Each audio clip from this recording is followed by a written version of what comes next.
Et c'est quoi les fondements donc sur lesquels se sont bâtis cette approche des SFN? Elles se sont bâties sur le fait que les écosystèmes apportent des services. On a quatre grands groupes de services. 3 premiers groupes qui sont plutôt le groupe de l'approvisionnement. À travers les écosystèmes, on a de la nourriture, de l'eau, du bois, du combustible. Il y a toutes ces ressources-là qu'on peut tirer des écosystèmes. Il y a un deuxième groupe de régulation. Les écosystèmes vont donc contribuer à la régulation du climat, vont contribuer à la régulation des phénomènes d'inondation, de purification d'eau et même des maladies. Et un troisième groupe qui est plutôt sur des services d'esthétique, de spiritualité, d'éducation, de loisirs, tous ces services-là qu'on peut retrouver à travers nos différents écosystèmes.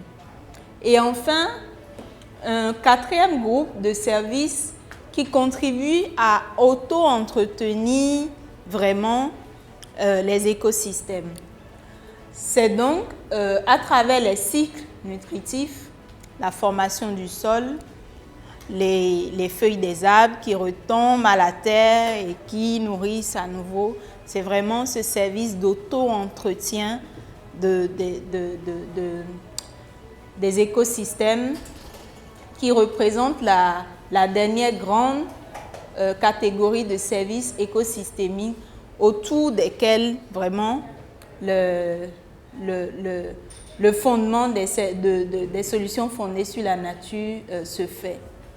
Et à cela, on associe le fait que ces services écosystémiques-là vont procurer un certain bien-être aux humains. À travers quoi? Ils vont nous procurer de la sécurité, également des éléments de bien-être en termes de moyens d'existence adéquats, en termes d'abri, en termes d'accès à tout type de biens. Ils vont nous apporter également de la santé et à travers l'air pur que nous respirons, à travers l'eau pure dont les populations peuvent bénéficier, et également à travers les bonnes relations sociales que ces services-là peuvent créer. Dans un parc naturel, on va retrouver des personnes qui viennent et qui vont se rencontrer et pouvoir vraiment sociabiliser. Donc c'est autour de ces éléments-là et finalement la liberté de choix et d'action, c'est des services qui nous permettent, ils nous donnent la possibilité d'agir librement parce qu'on est dans un cadre ouvert et où on peut chacun profiter de ces services-là. Bien sûr, en respectant un certain nombre de règles. Et la définition à laquelle on est unanimement arrivé avec la résolution 5 des Nations Unies, de l'Assemblée des Nations Unies pour l'environnement, c'est que les SFN sont des actions visant à protéger, conserver, restaurer, utiliser durablement et gérer les écosystèmes terrestres, d'eau douce, côtiers et marins, naturels ou modifiés, qui répondent aux défis sociaux, économiques et environnementaux de manière efficace, adaptative, tout en offrant simultanément des avantages en termes de bien-être humain, de services et de résilience des écosystèmes et de biodiversité. C'est une définition assez longue qui contient vraiment un ensemble de points clés qu'il faut bien retenir.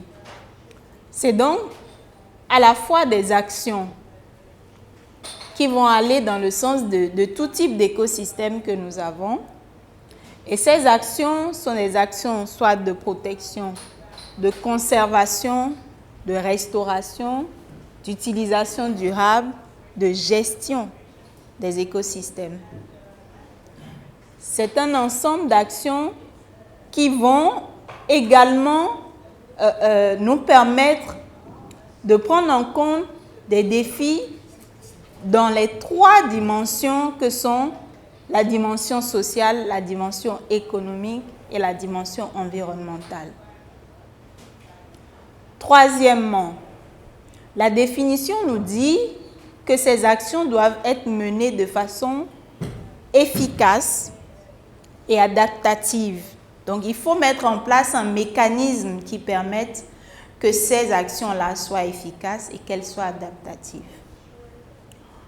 Enfin, dans la définition, il y a le besoin que ces actions-là procurent un bien-être à l'homme, mais également un bien-être à la nature, donc aux écosystèmes que nous utilisons, que nous protégeons, etc.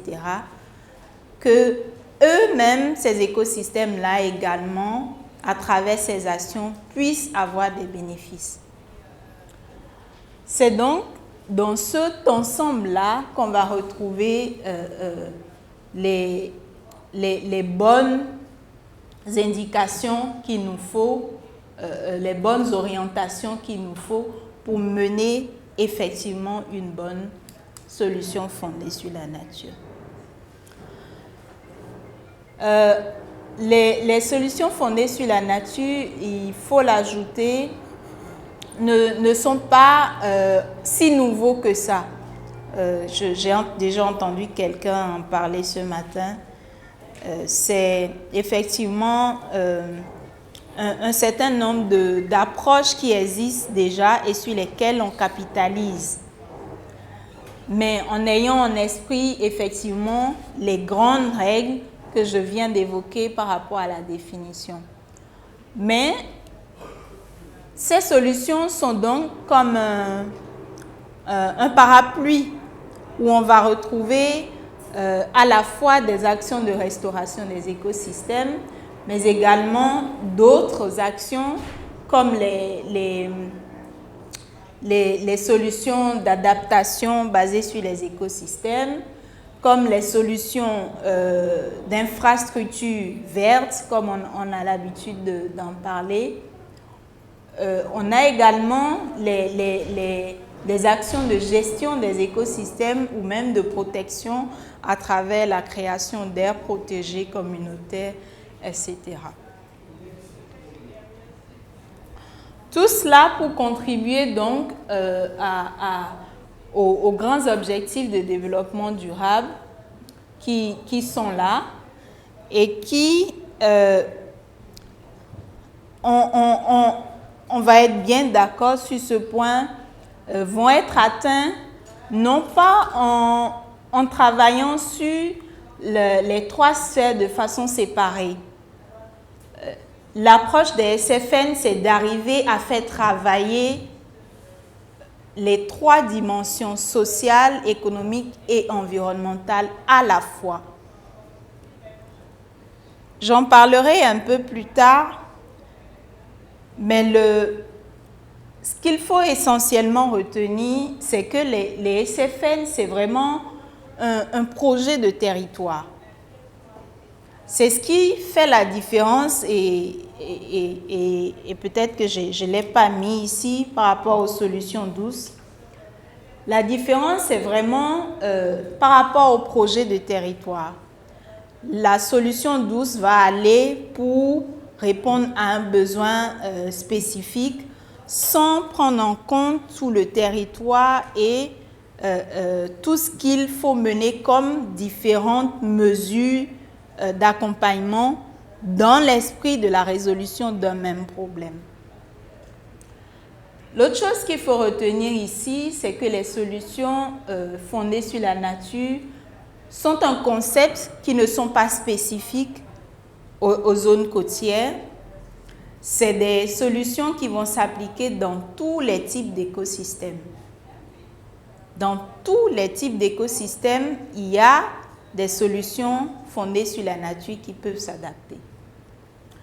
Dans les milieux forestiers, on va avoir par exemple la restauration des écosystèmes forestiers et qui va rester dans un esprit vraiment par exemple, de purification de l'eau au niveau des bassins versants. On peut avoir également dans les milieux urbains, par rapport à la gestion des inondations et de l'eau pluviale, par rapport au stress hydrique qu'on peut avoir dans les zones urbaines. Et puis dans le milieu agricole également, il y a des possibilités de mener ce type d'intervention.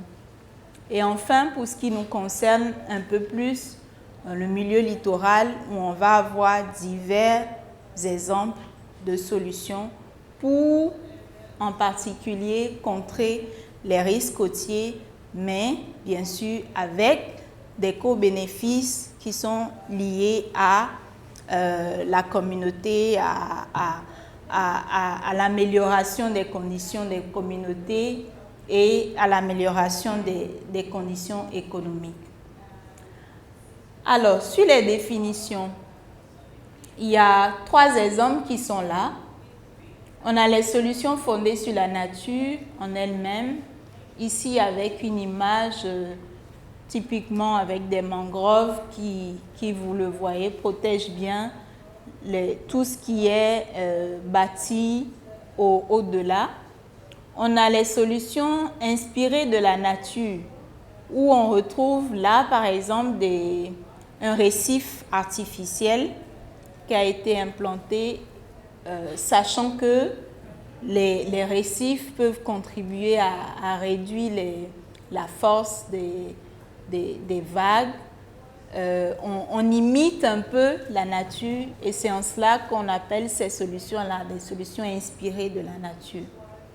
Une autre catégorie de solutions qu'on a et qui sont un peu associées, c'est les solutions hybrides, où là, effectivement, vous avez une digue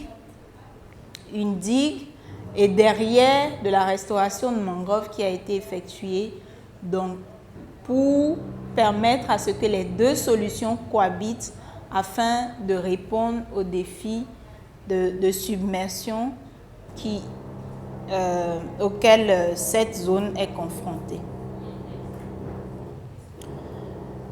Là, il y a 2 exemples de SFN. L'un très légendaire, c'est la restauration du nez de l'AMP de Saint-Louis. Et j'espère que nos collègues du Sénégal auront l'occasion d'y revenir, où on a effectivement un ensemble de mesures qui sont menées et pour permettre une restauration du système dunaire et qui inclut à la fois un dispositif pour favoriser la sédimentation, le piégeage des sédiments. Une autre action qui vise à revégétaliser cette dune-là pour s'assurer que tout ce qu'il y a comme sédiment arrive à être maintenu. Et dans un autre sens, des activités génératrices de revenus qui se mènent dans le même secteur et par rapport auxquelles les activités de restauration apportent un avantage en fait. Comme je le disais, je ne vais pas aller trop en profondeur parce que j'espère qu'on aura l'occasion d'aller plus en profondeur avec les collègues du Sénégal sur cet exemple.